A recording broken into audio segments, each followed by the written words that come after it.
Hello everyone, I am Jonathan Little. I want to thank you for being here with me today. We have an exciting webinar for you discussing how to beat tough live cash games. Now, many of these tips also apply to online poker, so if you mostly play online, don't flip away immediately.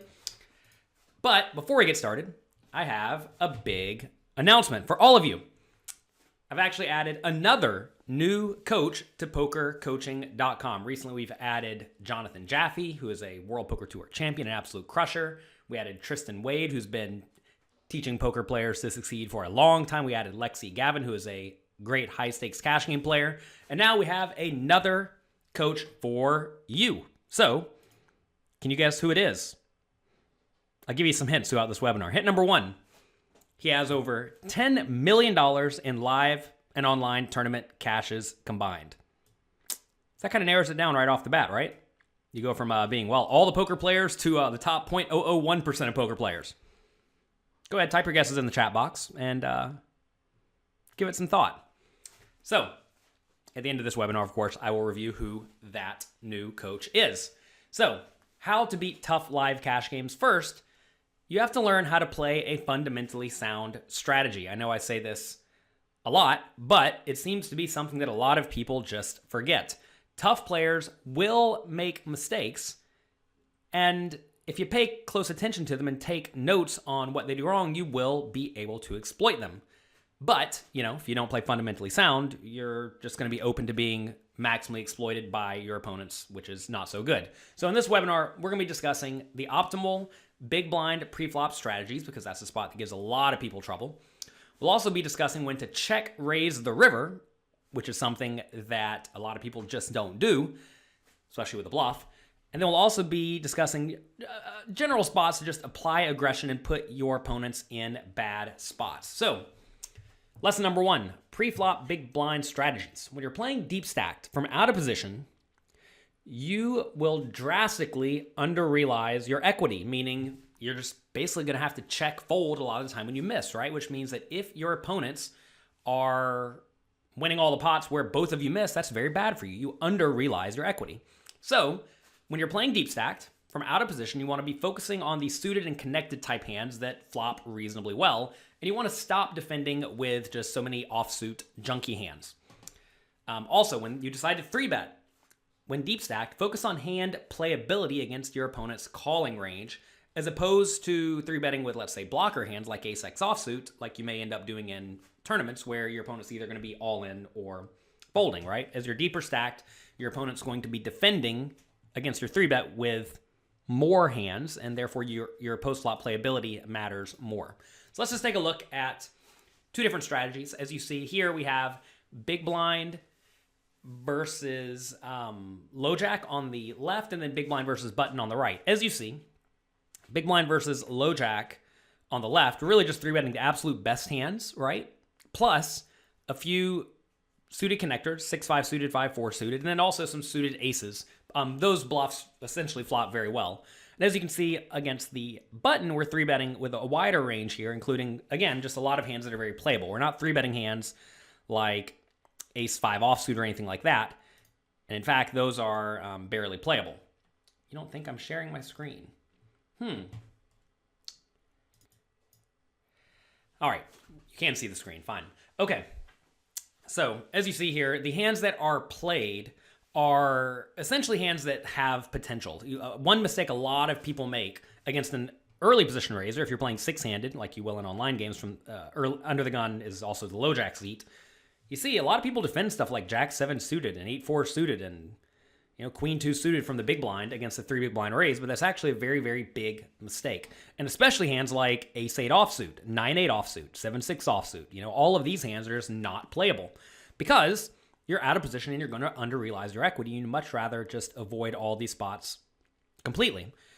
And that is something that a lot of people don't do. They call all these hands instead and then inevitably just check fold way too often post-flop, leading to them bleeding off their stack from the big blind. Now, against the later position raiser, against the button, right, you get to defend with a much wider range. Even then, though, you're still not playing King-5 offsuit and 7-5 offsuit and 9-4 offsuit and stuff like that. So you want to make sure you do not you want to make sure you're just not playing way too many hands. Now, obviously, if you feel like 3-betting less often than the ranges I have selected here, that is fine. But realize that your general 3-betting range, the general 3-betting strategy here includes all of these like just good suited connected hands as opposed to the blocker type hands, right? And that's very important. That's something that gives a lot of tournament players fits because they're still 3-betting the king 5 offsuit and the ace 4 offsuit, and they get called a lot and they just have very little playability post flop, and that's a spot you definitely do not want to be in. It is worth mentioning, by the way, that when I say tournament players, I mean more so just like shallow stacked players, right? Typically, tournaments are played a little bit more shallow stacked, but if you're playing deep stack tournaments, these strategies apply, right? I mean, there's really not much of a difference between the two games when you're playing deep stacked because, I mean, you're not so concerned with survival all that often when you're playing very deep stacked in tournaments because you're usually in the very early levels of the game and there are no payout implications. So it's basically just a cash game. So make sure you know how to play deep stacked. It is very important. All right, before we get to lesson number 2, here is hint number 2. This player, our new poker coaching coach, has 6 World Series of Poker final tables and 4 WPT final table appearances. Narrowing it down a little bit more. Some of you are putting in some great guesses. All right, we'll continue moving forward. Lesson number 2, when to check raise the river. Ask yourselves, when's the last time you all decided to run a big check raise on the river? Probably didn't happen very recently, did it? Well, you need to be doing it probably more often than you think. So if you always bet with your best hands on the river from out of position, good opponents are going to be able to bluff constantly in the times where you check, right? So you need to develop a balanced range. This means that you have to check a small percentage of nut hands on the river and a large portion of marginal hands and some give-ups, right? And this will help you develop a balanced checking range that also allows you to check raise with a balanced range, right? And this gives you some value hands and some bluffs, which is going to make you very difficult to play against. Otherwise, whenever you check raise and it's just all nuts, your opponent can just fold almost everything, right? I mean, one of the easiest types of players to play against are those who will just always bet when they have a good hand, which means when they check, they don't have a good hand. And if they don't have a good hand, well, they're super easy to play against. So let's take a look at a hand here. I had this pulled up already, but they want me to use a new window. That's fine. We will do that. All right, here we have Queen 9 suited. Folds around to the player on the button who raises to $40, playing $2,000 deep at 5-10 no limit. So we have a raise to 40, small blind folds. What should we do with this Queen 9 suited here? Take a second, think about it. Well, we have 2 options.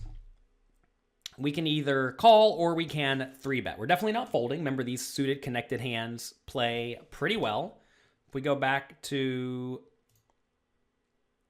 the PowerPoint from just a second ago, let's actually try to move backwards. You see Queen 9 suited. Fits in a 3-betting range some portion of the time, right? So this hand can either be called or 3-bet. All right, so this time we like to 3-bet. Remember, I just showed you all the chart on this, right? So it seems like a lot of you are saying, oh, call, call, call, easy call. Well, I'm telling you, you're calling too often if you are never considering 3-bet here. And I think that is something that gives a lot of people trouble. Because they just always call, which means they don't have a 3-betting range here. Their 3-betting range is only nut hands. And you may say, oh, your opponent made it 40. Shouldn't you be scared? Maybe, maybe not, depending on your specific opponent, right? Some people will make it 40 with all their playable hands. Some people will not, right? So it's up to you to figure out if this is just a regular pre-flop raise sizing. And if it is, you need to be 3-betting with roughly that range I just outlined. So I do like raising to 165 in this scenario. I think it's quite nice. When we are 3-betting, you want to make it about 4 times your opponent's initial raise when you are playing very deep. And here we're playing 200 big blinds deep, right? So we're getting after it. Opponent calls, flop comes Queen 8-2. If you have studied the Cash Game Masterclass at pokercoaching.com, you know this is a spot where you probably just want to be betting small and frequently because we have a big range advantage. That said, I don't think checking is all that bad, given we can very, very easily just check call now with this hand, but I'm typically just going to bet small. As we see, pot's 335. We go for a $110 bet, which I think is great. A lot of people think, oh man, my opponents will never fold to 110. Why would I ever make this bet? Well, it's because we have such a range advantage that the opponent can't really do a whole lot about this, right? They have to be very cautious raising because we could just have aces, kings, a queen, right? So they can't just raise us whenever they feel like it. They're going to get crushed. Also, when they call, they're usually just very, very far behind. So we don't really fear getting raised because we have such a strong range.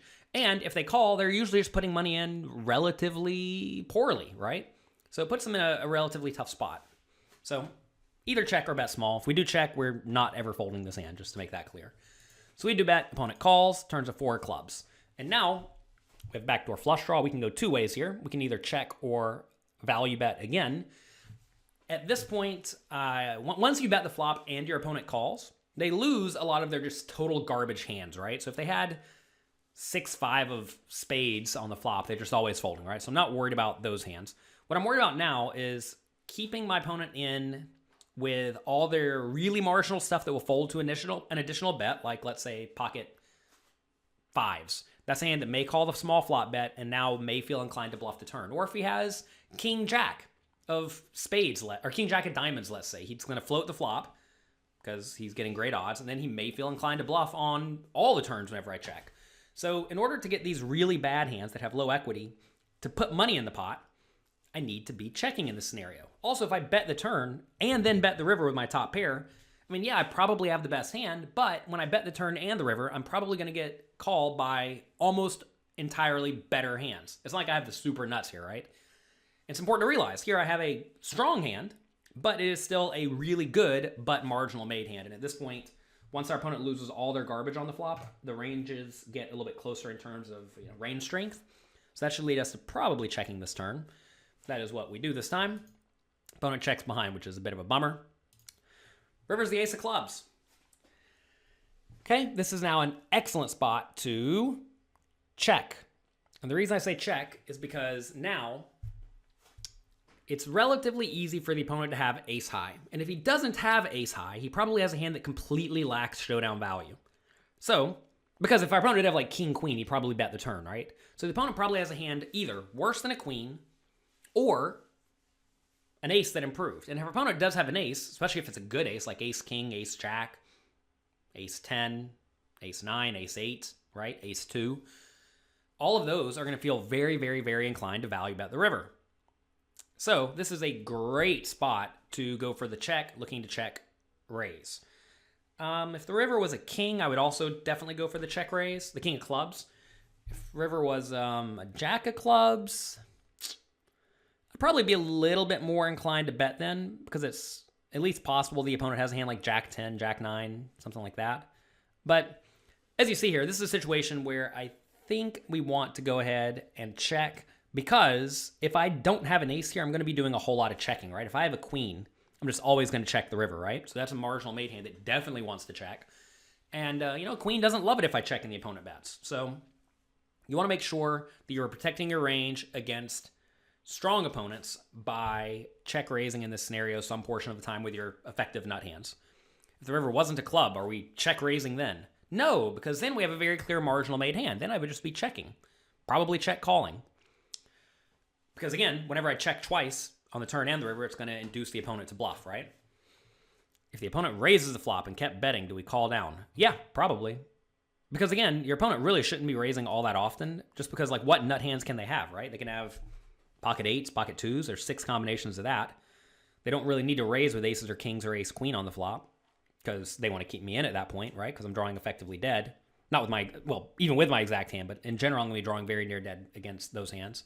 So when the opponent raises, it should be very polarized.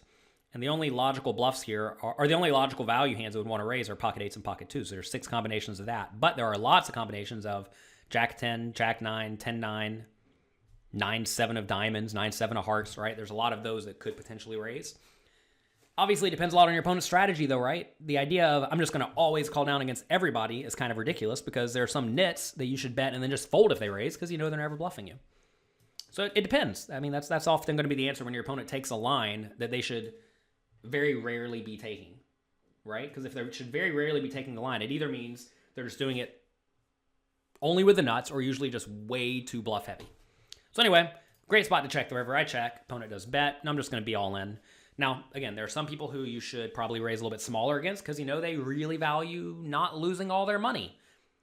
Some people will call, let's say, a $900 raise almost every time with any ace, but they'll fold to an all-in with any ace. Against those players, it's probably better to make it 900. Against good players, though, you're going to find that you usually want to be making the polarized raise size when you have an effective nut hand. From a GTO point of view, you want to just put lots of money in the pot when you have a nut hand. So all in is definitely the play. We do jam, opponent calls, which is great. He had ace-8 of diamonds. And I mean, this is actually a good example of this, where if I just bet the river here, the opponent's not going to raise, right? He's just going to call. Because backdoor flush came in, I could have a random slow-played set. I could have ace-queen, right?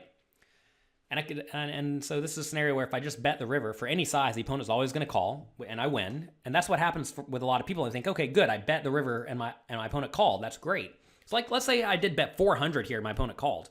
A lot of people are really happy about that result. They're like, haha, got him. But in reality, in this scenario, if you check and your opponent does happen to, kind of get set up here, they are going to value bet the ace-8, and when they get raised, it's not a great spot at all to be in, but I certainly don't fault the opponent for calling off. And in that scenario, we get $1,600 in the pot as opposed to $400. And that alone will significantly increase your win rate when this type of scenario does come up. And it does come up somewhat often. All right, next, hint number 3. None of you have got the answer yet. This one may give it away if you all are retro online players. His friends gave him the nickname The Toilet because he kept making flushes. This, again, is our new poker coaching coach. With over $10 million in live and online tournament cashes. Ooh, some of you are starting to get it. Some retro old school players. Paul here, James. Retro old school players who know the online names. All right, next. Lesson number 3. When to apply aggression post-flop. Even tough players don't like to call down large bets across multiple streets with bluff catchers when they're deep stacked, right? So this allows you to apply a lot of aggression on boards that are likely to change on future betting rounds, such as on 8-5-3, 10-4-2, etc., right? So you want to be looking for spots where you can bet the flop and then continue bluffing on the turn and the river, something our new poker coaching coach loves doing. He will bluff like a lunatic, and it's tough to play against. You'll find there's actually a common thread in the very high-stakes online players very high-stakes tournament players who I've been having make content for poker coaching recently. We have Michael Acevedo, who is perhaps the closest to perfect GTO player you've ever met. Very tough to play against. We have Jonathan Jaffe, who plays every pot somehow and just still wins every tournament. And our new coach. These are all very tough players to play against who can teach you how to absolutely crush. So, anyway, take a look at this hand. We have Queen, Jack of Spades. We open it up on the button. Very standard. Big blind calls. Flop comes 9-5-2. This is a spot where we're going to be continuation betting very frequently, especially when we have overcards, backdoor straight draw, backdoor flush draw, and we lack showdown value, right? This is the prime candidate to just keep betting. We go for a $50 bet, which I think, we could go a little bit smaller, but when we're deep stacked, it's fine to just go ahead and start building the pot. And when we do bet this flop, we already know ahead of time we're going to be barreling the turn in the river a lot, especially if we turn a spade or a king or a 10 or an 8. All of those give us an obvious draw, right? An ace is also a pretty scary card, so that's a card we're going to want to keep betting. So this is a hand that I'm already setting up a triple barrel bluff right off the bat, right? I know some people think, I just want to take this street by street and see what happens. But no, you need to have a plan. You need to have a very clear idea of how you're going to proceed on the turn in the river. And right here, I already know we're going to be barreling very, very frequently, especially when we improve our equity at all or when the board gets much, much scarier. So like I said, ace, king, 10, 8, or spade. All of those are very obvious bluffs. And if we get a queen or a jack, we can value bet, right? So it's not like we're just bluffing every single time. Notice here I could easily have king, queen, and I want to be value betting the turn, right? So opponent checks the turn. We're just going to bet like we have a king. We bet 125, trying to get the money in the pot. Opponent calls, river's a 2. And this is actually a pretty bad river. But we don't really have many other good options here besides bluffing. And if you think about my range contains a whole lot of kings. It contains some busted draws. It contains 8 and 8. It contains aces. If I had a hand like pocket jacks, I would definitely continue value betting the river, even using a medium-ish size. And that's what we do here. This is actually a little bit bigger than I think I would like in general. As an exploitative play, though, against most players, it is very, very strong to just use bigger sizes when you're trying to get bluffs because, well, people fold too often when you bet big. And this time we do bet, and we win a nice little pot. So that is good. It's good to just win with aggression. So let me ask you all a question. We just went over 3 lessons that will help you beat tough cash games. And I already know that some of you are going to change your play because right off the bat on the very first question, I said, should you 3-bet or call with this queen 9 suited? And a lot of you said just call. But if you just study the chart, it says 3-bet, which means you are not playing a good fundamentally sound strategy. So you want to use optimal big blind pre-flop strategies. Lesson number 2 was discussing when to check raise the river.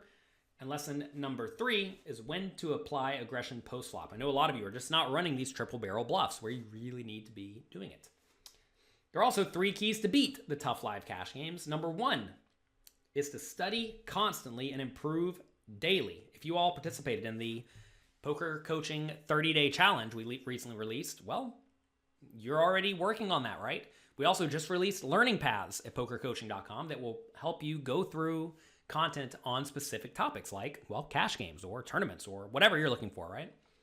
So make sure you are studying constantly and improving daily. Key number 2 is to share hands with other strong players, get feedback, and work together.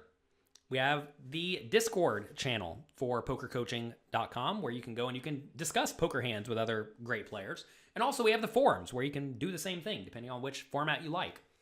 And key number 3 is to pay attention to your opponent's tendencies, because if you don't know what your opponents do wrong, you just have to sit there and play kind of fundamentally sound strategy, right? But a lot of these high-level exploits are only available to you if you are actively paying attention to your opponents. And if you pay attention to them, you can adjust, and then you will crush them, which is the goal. So now that we've discussed these 3 lessons, would it be okay with you if I share a special bundle that I put together to help you even more with cash games, including some brand new content that I just released? Well, good. You're all saying yes. So good. Thank you. So here is my ultimate cash game bundle. So here's the cash game course number 1, Crushing Tough Cash Games. I recently played several hours of 50-cent dollar no-limit hold'em cash games in the Bahamas online. These were online cash games played at the Party Poker Fast Forward tables. And, well, honestly, the games were pretty tough. The people there were not giving it away. They were playing pretty well. And that's good. That is good practice. And that's what I always tell my students to do, is to get practice playing against players who are playing seriously as if they are trying to crush everyone in the world. And that is exactly what is happening in the fast forward games online. I also played some regular games, non-fast forward games, to show you the difference in player quality between the two. And it was like night and day because, well, the people who are playing the very, very fast games typically are the very, very strong players. And the players who are just kind of playing one table at a time with, lots of breaks in between are usually the players who are goofing off a little bit more. And it turns out that was true. So anyway, in this brand new course, I review over 6 hours of recorded footage of my cash game sessions where I talk through all of the interesting spots. And that's going to let you see how I'm thinking about all these situations. And fortunately, we actually did pretty well despite the games being tough. So that is the first course in this bundle. The second is my cash game masterclass. I know some of you have already been through this, but it is a 29-part masterclass discussing everything you need to know to crush cash games. And we just updated it significantly. If you haven't checked it out recently, we just added 29 quizzes to go with the 29 parts of the cash game masterclass to ensure that you are learning the lessons as you go along throughout the course, right? A lot of poker training sites out there don't really have quizzes. And, well, if you're not getting quizzed and not testing yourself, you don't really know if you're improving. And I want to make sure that all of you are actively improving your skills so that you will win more money at the poker table. And I know we have tons of quizzes at pokercoaching.com, but these now are a little bit different. These are text-based quizzes, right? That will ask you about the thing that you were just taught. And that's going to really reinforce the lessons to help you improve significantly. So if you have already gone through the Cash Game Masterclass, make sure you check it out and go through the quizzes and make sure you can get a perfect score. Next, beating 5-10 cash games. This is a series where I reviewed 78 hands from a live 5-10 no-limit cash game that was played live at the bike. And I did something a little bit different. I did not watch any of these hands ahead of time. So you see my first impression as I am watching all of these hands, right? It's as if I'm sitting there playing the hands with all of you, as opposed to, having 5 minutes or an hour to think about various hands that will allow, you to come up with much more in-depth thought processes. But at the same time, it shows how a pro is thinking in the game, right? So there are over 3 hours of these 5-10 cash game reviews. Next, we have the Crushing Cash Game series, and this is a 4-hour course where I teach you how to beat 1-2 and 2-5 live cash games. And we go through all of these topics here. Next, in preparation for my book, what was the name of that book? Strategies for Beating Small Stakes Poker Cash Games. I played 15 hours of $1, $2 live cash games at Borgata. And fortunately went well. I won $650, which is a solid win rate for the 15 hours at 1-2 no limit. And I learned a lot about my opponents and took diligent notes that allowed me to maximally exploit them, right? A lot of people think, you can't beat small stakes games because your opponents all get to the river and they all play garbage hands. Well, that's exactly why you can beat them, because they're all playing junk. And if they're all playing junk, you just play better hands than them and then figure out when they all have nothing and then just win every single pot. It really is kind of like that. When they all checked, their ranges were all way too weak. And whenever they, bet and raise and re-raise, they just all had the nuts, right? So I reviewed 30 of the interesting hands I played over that 15-hour session. And that's a 3-hour-long webinar where I discuss that. Next, I review every hand from a 5-10 live at the bike session featuring some very strong players, including Matt Salzberg, who I think was World Poker Tour Player of the Year, Lily Coletto, who loves to gamble, and Ebony Kinney, who tends to play, good, fundamentally sound poker. So we review that.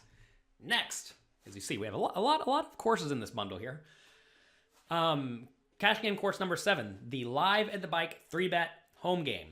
So 3-bet was a poker clothing site, and they would host a cash game where they'd buy in someone who got in to like a complete free roll, and we would all go play a Live at the Bike cash game, including myself, Jason Kuhn, who now is perhaps one of the biggest winners in poker. We have Scott Clements, Jeff Gross. I was just on his podcast the other day. Make sure you check that out if you have not.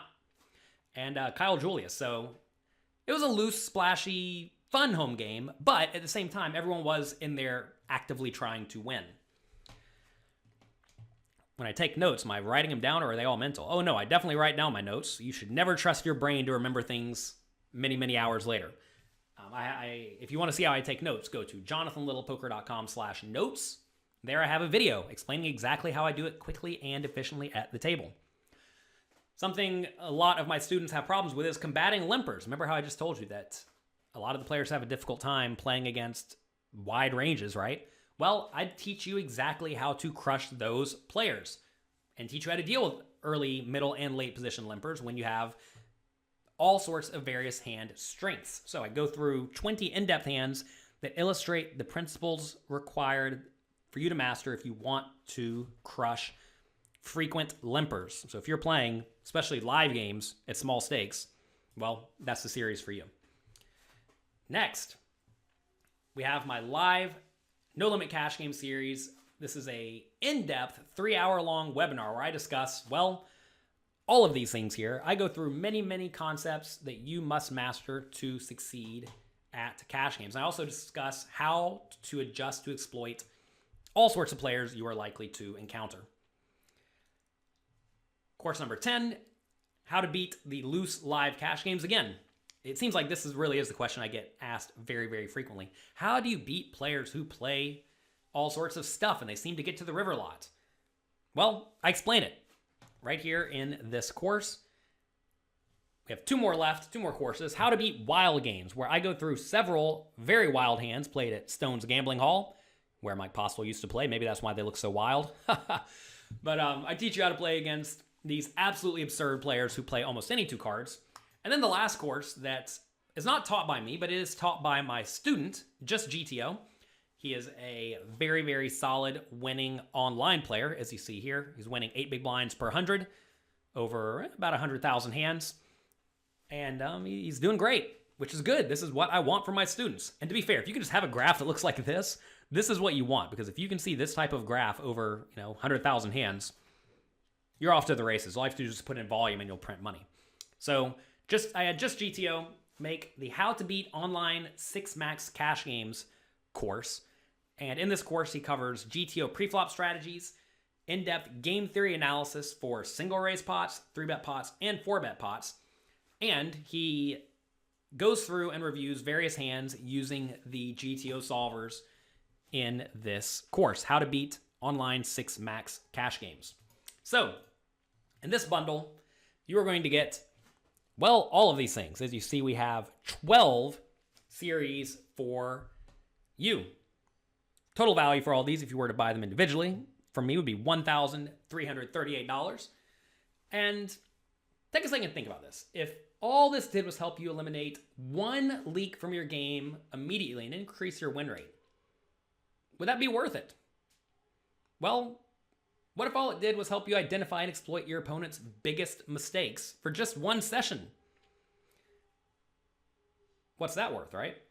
What if it helped you book just one additional winning session each month for the next 6 months? Well, and beyond, right? Because that's how coaching works.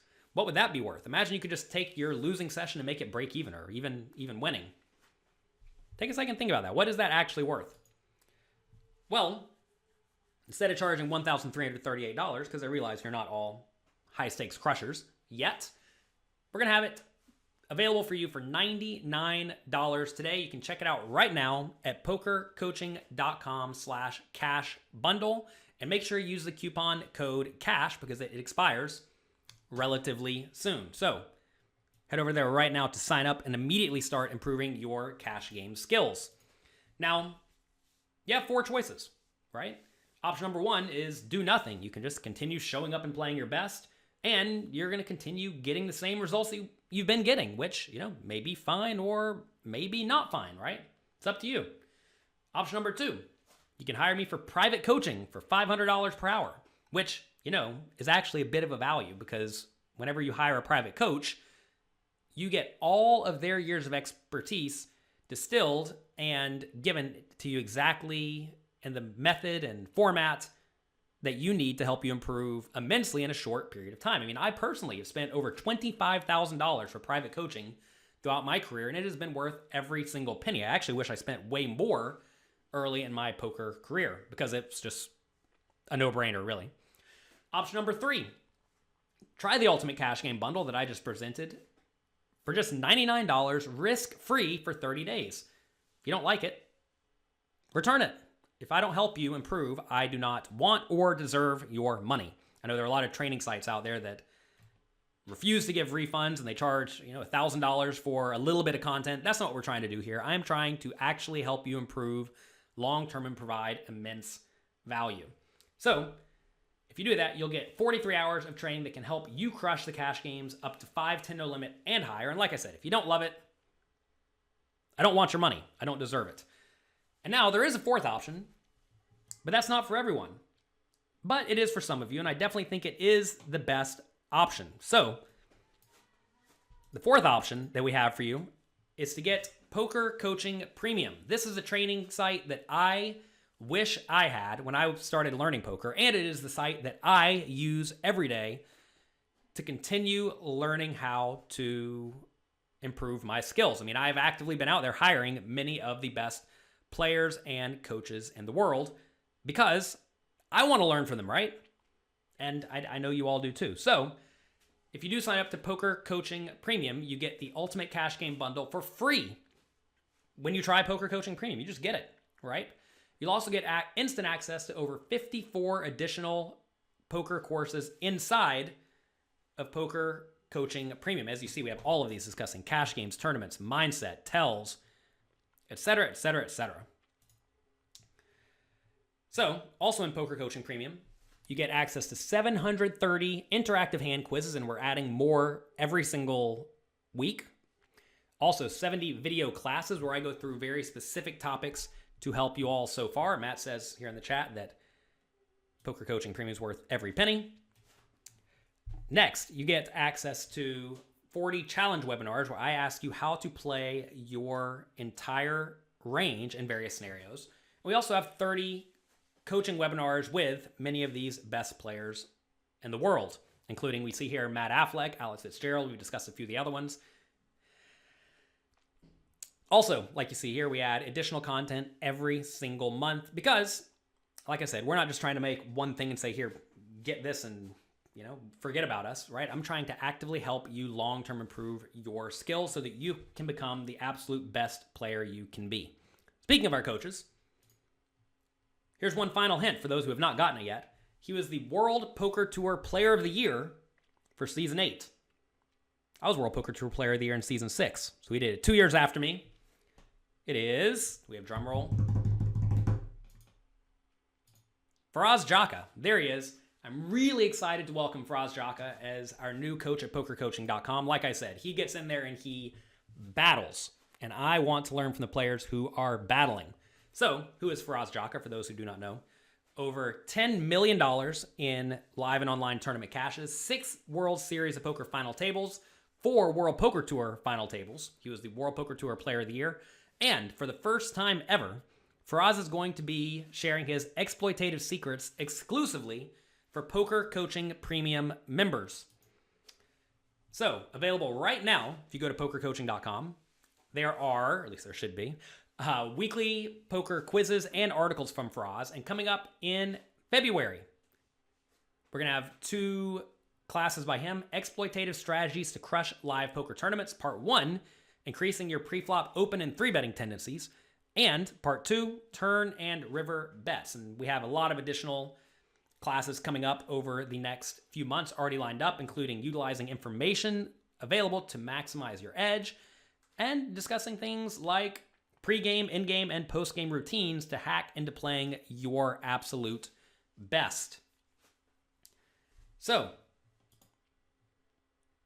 if you want to get access to Faraz's content and the Cash Game Bundle and all of the other content, head over right now to pokercoaching.com/cash bundle. We have loads and loads of content for you on all sorts of topics so that you can find exactly what you need to help you become the absolute best player you can.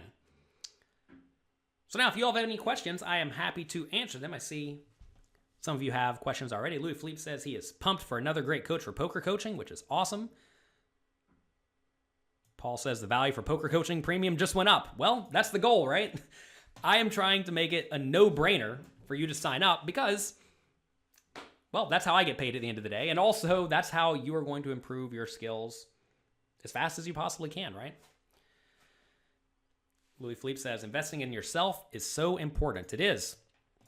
You live in West Virginia, so you're limited to America's Card Room, Bovada, and Bet Online. Well, what's the question there? Just play those games, right? If you can, I mean, look, I'm not telling you to play on any of the unregulated American sites, but if you have no other options, put a small amount of money on there and just cash it out every day and realize that every once in a while those sites are going to go down and take your money. So don't keep any money on there. Easy game, right? It's almost impossible to keep up with all the content added each week to Poker Coaching Premium. Well, that could be a good thing or a bad thing depending on how you view it. I personally have this information hoarding mentality where I would at least want access to all of the information available to beat anything, right? So I want to have a giant educational poker database that I can pick and choose from whenever I would like it. That doesn't mean I'm actually going to go through every single piece of content. Like you said, that would take forever. But say you do play primarily 1-2 no-limit cash games, right? Specifically study all of that content and then branch out and study a few other things. Or say you specifically play high-stakes tournaments. Watch those videos, right? You could also, like, say you want to learn GTO strategy, study the stuff by Michael Acevedo, who wrote the book Modern Poker Theory. So, definitely view information like that. Don't view it as I must get through this. Like, don't have a completionist mentality. Have a mentality of I'm going to try to learn specifically what I need to maximize my edge in the games that I am playing. Which book should you get first? You should definitely get Mastering Small Stakes No Limit Hold'em first if you have not. I'm not going to say that's a prerequisite for pokercoaching.com, but it is close enough to one. That will go a long way to helping you understand the way I teach poker and help you develop fundamentally sound strategies so that you can crush the games, right? Are principles primarily the same for 1-2 versus 5-10? Yeah, the main difference between 1-2 and 5-10 is that you just have way fewer bad players at 5-10. So your edge across the board will be lower, right? Also, very often the players who are, quote unquote bad at 5-10 do different things incorrectly compared to the players at 1-2. So, for example, the bad players at 5-10 are often a little bit too loose and a little bit too aggressive. Because you know what? Being a little bit too loose and a little bit too aggressive is actually how you beat 1-2 and perhaps 2-5. So they learn to be a little bit too aggressive, but often they learn to be too aggressive. And so then your strategy becomes to just bluff catch them a lot and put them in pretty bad spots. Can you have some quizzes by Just GTO? You love his work. I'll write that down. Seems like a good thing to get going.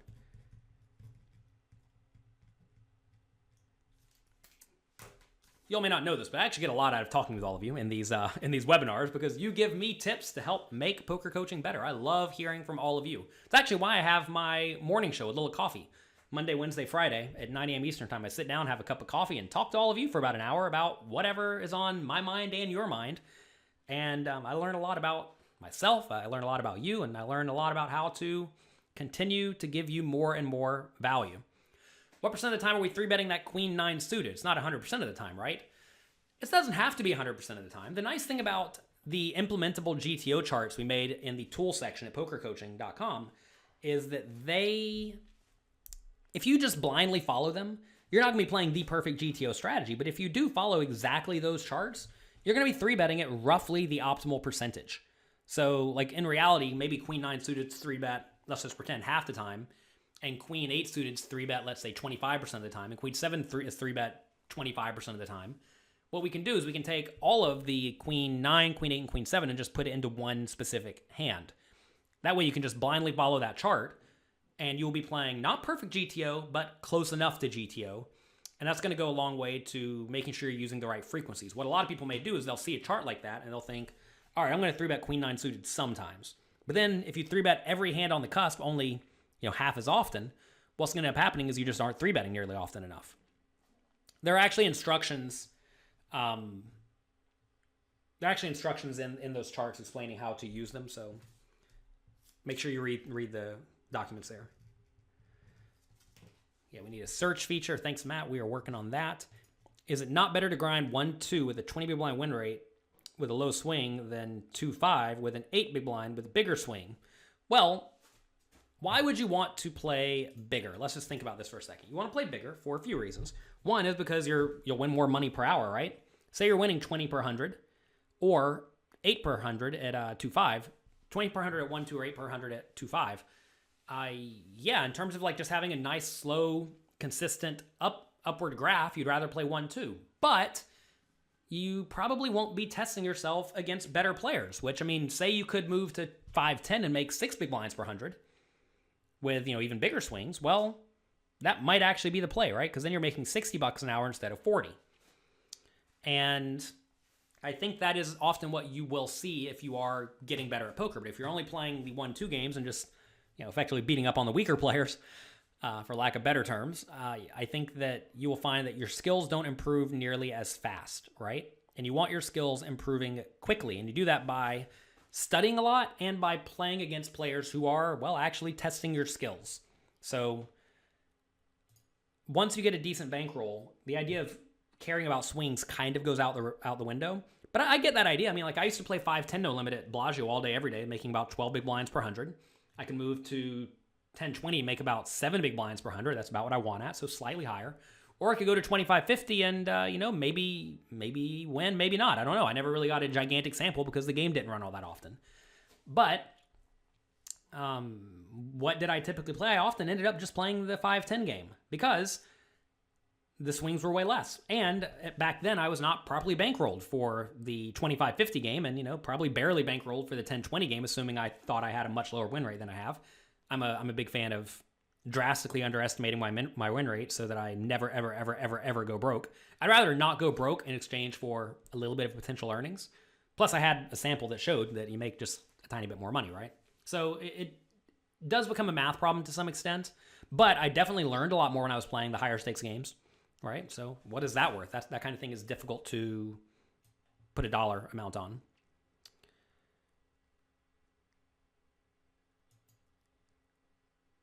Let's see.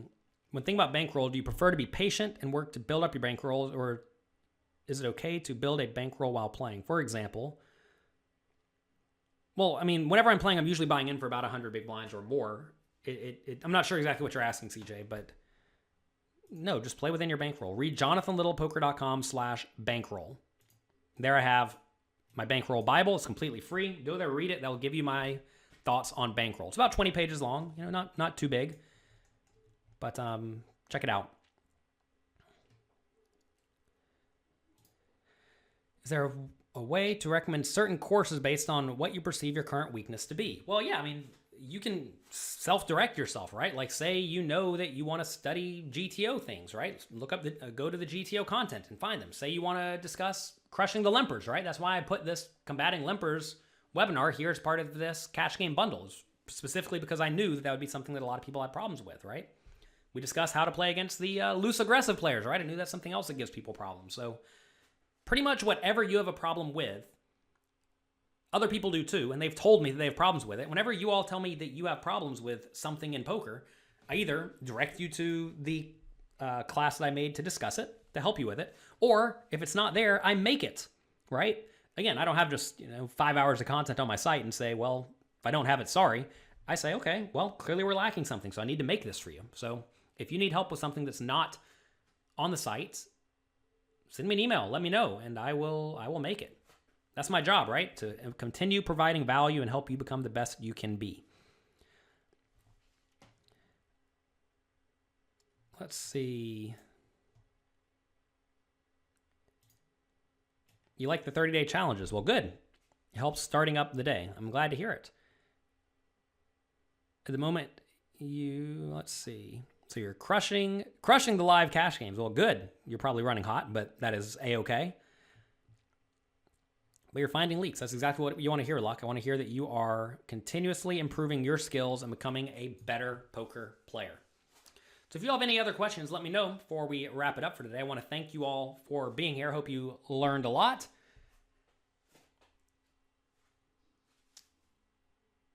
We are in the process of the 30-day challenge. Yes, we did announce the winner of that. If you did not hear the winners, feel free to send us an email. By the way, if you all ever have any questions about anything related to pokercoaching.com or any facet of it, just send us an email, support@pokercoaching.com, and we will answer it. I see every single email that comes through. I don't personally answer every single email that comes through, but I have a team that helps me with that because we get a bunch of emails each day. But I see every single email that comes through, and if you just want to email me to share your story or ask a question or whatever, we're happy to help, right? We are here for you to help you become the absolute best poker players that you can be. So that's going to be it for today. Again, if you want to sign up to Poker Coaching Premium, head right over to pokercoaching.com/cash bundle right now. We will have content from our newest coach, Faraz Jaka, on Poker Coaching Premium immediately. And I'm excited to continue adding more and more high-level content to help you and, well, me, become the absolute best poker players that we can be. Thanks a lot for being here. I appreciate all of you. Good luck in your games, and hope you have an amazing week.